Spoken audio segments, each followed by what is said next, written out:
ये खौफनाक कहानी शुरू होती है अब। महक बेटा जल्दी उठो, तुम्हें तैयारी करनी है ना आज। अरे आज तुम्हें अपने नए कॉलेज में जाना है, जल्दी तैयारी करो। महक की माँ किचन से आवाज़ लगा रही थी।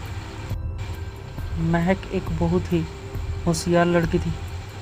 उसने अपने दम पर एग्ज़ाम पास किया, और वो भी बिना किसी एक्स्ट्रा खर्च के, यानी कोई ट्यूशन नहीं लिया था। और यही बात सबको पसंद आती थी, क्योंकि महक सबकी चहेती जो थी। अब महक ने अपनी सारी चीज़ें बैग में भर ली। उसके चाचू ऑटो लाने के लिए गए थे। बाहर से चाचू ने आवाज़ लगाई, अरे छोटी तैयारी हुई कि नहीं, ऑटो आ गया है। चाचू महक को छोटी नाम से बुलाते थे। सब सामान लेकर महक और उसके माँ नीचे आ गए थे। ऑटो में महक के साथ उसके चाचू रेलवे स्टेशन पर चले गए। वहाँ से शहर का रास्ता कुछ घंटों का था। अब महक का एडमिशन शहर के बड़े से कॉलेज में हो गया था। उसको हॉस्टल भी मिल गया था। बाहर रूम लेके रहना उसका एक्स्ट्रा खर्चा लग रहा था। सुबह नहीं किया था। महक जल्दी से कॉलेज के गेट से अंदर गई और सीधा अपने हॉस्टल की तरफ पहुंची। वहाँ बहुत भीड़ थी, लेकिन सबको रूम मिलने वाले थे, तो कोई टेंशन की बात नहीं था। आखिर में महक का नाम लिया गया। उसको एक रूम मिला, लेकिन उसकी साथ वाली लड़की ने वहाँ जाने से साफ मना कर दिया। पूछने पर बिना वो बोले ही चली गई। वार्डन ने महक को आवाज़ लगाई और कहा, देखो बेटा, एक ही रूम है और वहाँ कोई दूसरी लड़की तुम्हारे साथ रुकना नहीं चाहती। अगर तुम्हें वो चाहिए तो मैं वो तुम्हें दे सकती हूँ। अगर बाद में कोई लड़की आएगी तो मैं उसको तुम्हारे साथ शिफ्ट करवा दूँगी, लेकिन तब तक तुम्हें अकेले उस रूम में रहना होगा। बोलो मंजूर है तो यहाँ नीचे अपना नाम और पता, फ़ोन नंबर दे देना। महक वैसे छोटे शहर की थी, उसको किसी बात का डर नहीं था। उसने तुरंत हाँ कहा और अपनी सारी जानकारी वहाँ भर दी। वार्डन ने उसको रूम की चाबी दे दी और कहा कि कुछ भी तकलीफ़ हो तो मुझे आवाज़ दे देना। फिर महक ने अपना सामान उठाया और अपनी रूम की तरफ जाने लगी। उसके बगल में सभी रूम थे, तो उसको कोई परेशानी नहीं लग रही थी। रूम अंदर से काफ़ी साफ़ सुथरी थी। वो रूम 2 लोगों के लिए थी, 2 बेड और 2 अलमारी। उसने अपना सामान रूम में एक जगह रख दिया और फ्रेश होने के लिए चली गई। फिर आने के बाद अपने बेड पर लेट गई। दिन भर की थकान से महक को नींद आ रही थी। सोचा कि चलो घर में बात कर लिया जाए। उसने मोबाइल उठाया और घर में फ़ोन लगाया। हेलो माँ, मैं अच्छे से पहुँच गई, रूम भी मिल गया, कोई परेशानी नहीं हुई, तुम चिंता मत करना।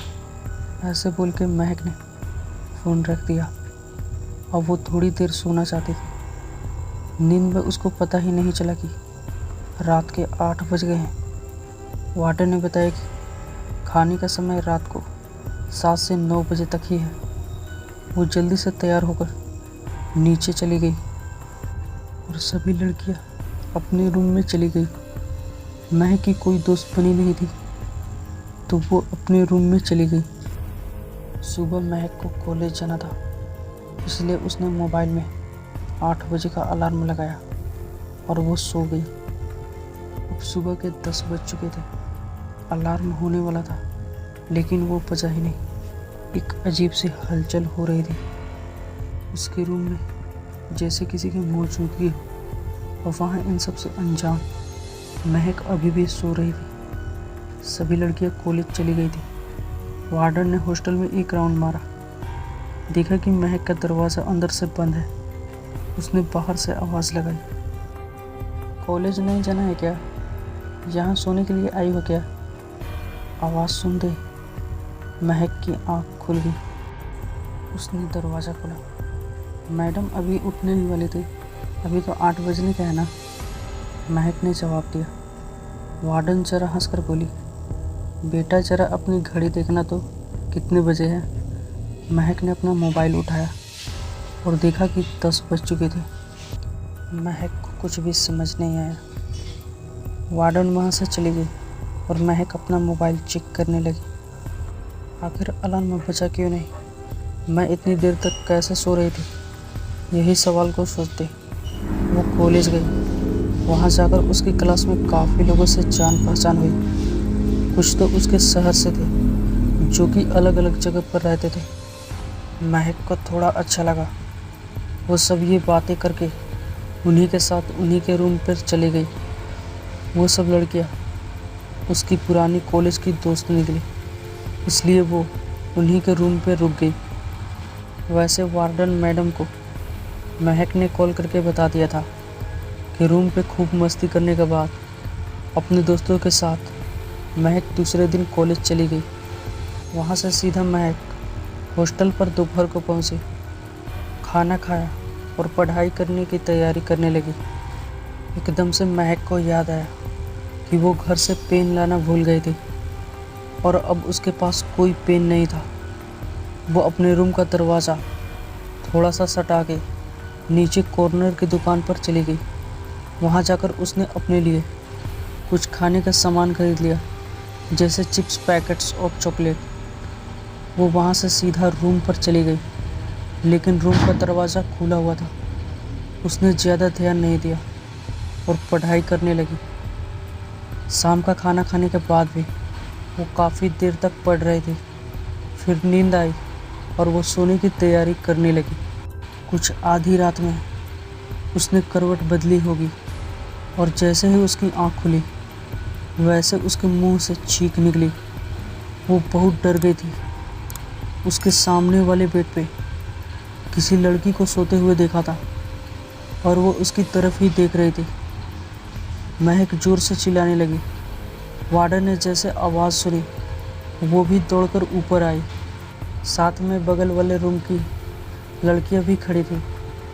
उन्होंने बाहर से आवाज़ लगाई, दरवाज़ा खोलो महक, क्या हुआ? महक ने दरवाज़ा खोला और बाहर दौड़ के आ गई। मैडम, रूम में कोई है? मैंने अभी वहाँ किसी को देखा है, कोई लड़की थी, मुझे बहुत डर लग रहा है। फिर वार्डन अंदर जाके देखा और कहा, यहाँ तो कोई नहीं है, कोई सपना देखा होगा तुम्हें, बेकार में हल्ला मचाया है, चलो जाके सो जाओ। महक सच में बहुत डर गई थी, लेकिन सब लड़कियाँ उस पर हंस रही थी, इसलिए हिम्मत दिखाते हुए वो भी रूम के अंदर चली गई और सोने की कोशिश कर रही थी। उसकी आंख कब लगी महक को पता ही नहीं चला। दूसरे दिन कॉलेज ख़त्म होने के बाद वो रूम पे आई तो देखा दरवाज़ा आज भी खुला था। अंदर एक लड़की थी, उसी बेड पे जिस पे कल उसने देखा था। वो अपना सामान लगा रहे थे। अब महक को थोड़ा अच्छा लगने लगा। उसको लगा कि कोई पार्टनर तो मिल गई। उसको हिम्मत आ गई, चलो वार्डन ने किसी को तो भेज दिया। इसी बात से वो बेहद खुश थी। फिर फ्रेश होने के बाद महक उस लड़की से बोलने के लिए गई तो वो लड़की सो गई थी। उसने उसको सोने देना ही ठीक समझा और वो पढ़ाई में लग गई। शाम को खाने के लिए उसने उस लड़की को उठाना चाहा, लेकिन वो लड़की बिना बोले ही बाहर चली गई। महक को थोड़ा अजीब लगा, लेकिन उसने ज़्यादा टेंशन नहीं लिया। नीचे खाने के टेबल पे भी वो लड़की गुमसुम सी बैठी थी और वो खाना खा के सब अपने रूम में चले गए। महक भी अपने रूम में आ गई। अब उसने सोचा कि उस लड़की से बात तो करनी ही है, लेकिन महक के जाने से पहले ही वो लड़की अपने रूम में जाकर सो गई थी। महक थोड़ी नाराज़ होकर सो गई। आधी रात का पहर होगा। अचानक टेबल के जोर जोर से गिरने की आवाज़ें आने लगी। सुनते ही महक की नींद खुल गई और वो ज़ोर से चीखने लगी, क्योंकि बगल वाली लड़की टेबल पर खड़ी होकर पंखे से फांसी लगाकर झूल रही थी। महक जैसे कांप रही थी। उसका चिल्लाना चालू था और वो दरवाज़ा खोल के बाहर भागी। वार्डन ने रास्ते में उसको पकड़ा। क्या हुआ महक, आज भी क्यों शोर कर रही हो? फिर महक बोली, मैडम मेरी रूममेट ने फांसी लगा ली, जल्दी चलो, महक ने घबराते हुए कहा। वार्डन भी अब साथ में भागते हुए गई। देखा कि रूम में तो कोई नहीं था, सब कुछ सही जगह पर है। अब वार्डन को गुस्सा आया। उसने महक को वार्निंग दे डाली। महक, ऐसे तुम सबको परेशान करोगी तो तुम्हें हॉस्टल से निकालना पड़ेगा। बेकार में हल्ला मचा कर सबकी नींद खराब करती हो तुम। नहीं मैडम, मैं सच बोल रही हूँ। मेरे रूम में कोई लड़की कल दोपहर से थी। मेरा यकीन करो मैडम, महक ने रोते हुए बोली। वार्डन महक को नीचे लेकर गई। उसने अपने रजिस्टर निकाले और उसके रूम का पेज निकाला। उस पर एक ही नाम था और वो था महक। वार्डन ने कहा, उस रूम में सिर्फ तुम ही रहती हो बेटा, और कोई नहीं। महक अब और भी डर गई थी। सोचने लगी थी कि जिसको देखा था वो क्या था, कोई भूत या कोई आत्मा। लेकिन वार्डन के सामने कुछ बोल भी नहीं पाई। उसको मजबूर होकर रूम में जाना पड़ा। अब उसने अपने रूम का दरवाज़ा खुला रखा और सोने की कोशिश कर रही थी, लेकिन उसको नींद नहीं आ रही थी। अब सुबह कॉलेज जाकर महक अपने दोस्तों से वो सब बात कर रही थी। उसके दोस्त ने भी उसको हिम्मत दी और कहा कि डरो नहीं, तुम्हारा काम होगा, ज़्यादा सोचो मत। लेकिन महक को पता था कि ये उसका वहम नहीं था। अब शाम होने को थी। खाना खाकर महक रूम में चली गई और पढ़ाई करने लगी। उसका मन नहीं लग रहा था। फिर सोने की कोशिश करने लगी, फिर भी नींद लगती और थोड़ी देर बाद कल रात वाली बात से नींद खुल जाती। रात के करीब 1 बज रहे थे। उसकी आंख खुली और वो लड़की फिर से दिखना चालू हो गई। वो लड़की अपने बेड पर बैठी थी। महक ने उससे बात करनी चाहिए, लेकिन वो बहुत ही ज़्यादा गुस्से से महक की तरफ देखने लगी और उसकी लाल डरावनी आंखें देख के महक के मुंह से आवाज़ भी नहीं निकल पा रही थी। वो लड़की धीरे धीरे महक की तरफ आ रही थी और उसने महक से कहा, खबरदार, अगर मेरे बारे में किसी को बताया तो अंजाम ठीक नहीं होगा। उसका भयंकर रूप देख के महक रोने लगी और गिड़गिड़ाने लगी। मुझे छोड़ दो, मैंने तुम्हारा क्या बिगाड़ा है? मैं तुम्हारे बारे में किसी को नहीं बताऊंगी। लेकिन थोड़ी देर बाद महक को दिल का दौरा पड़ गया और उसकी वहीं मौत हो गई। सुबह जब वार्डन ने दोपहर के बाद में महक को कमरे से बाहर नहीं देखा तो वो उसके कमरे के पास पहुंच गई। दरवाज़ा सिर्फ सटा हुआ था। उसने जैसे ही दरवाज़ा खोला, रूम के अंदर का नज़ारा देखकर वार्डन की चीखें निकली और वो वहीं बेहोश हो गई। महक की बॉडी पंखे से लटक रही थी। ये नज़ारा देखकर बगल की लड़कियां भी चिल्लाने लगी। पुलिस ने आकर रिपोर्ट दर्ज की और वार्डन को अस्पताल पहुंचाया। पूछताछ हुई, लेकिन कुछ हाथ नहीं आया।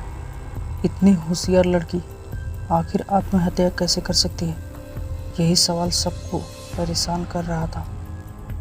फिर वार्डन ने यह जिम्मेदारी अपने ऊपर लेते हुए वो नौकरी छोड़ दी। उसको महक की मौत का बड़ा अफसोस था। महक के घर वाले भी काफ़ी सदमे में थे। फिर कई दिनों तक उस रूम में कोई रहने नहीं आया। वार्डन भी अब नहीं आ गई थी, लेकिन उस रूम के बारे में सबको सवाल थे। जवाब किसी के पास नहीं था। कुछ साल बीतने के बाद उस होटल के रूम में एक नई स्टूडेंट रहने आई। इस हादसे के बाद वहाँ कोई लड़की रहना पसंद नहीं करती थी। उस रूम के पास के सभी रूम खाली थे। लेकिन एक दिन एक लड़की का एडमिशन हुआ और वार्डन ने उसी रूम की चाबी दे दी। उस लड़की का नाम निशा था।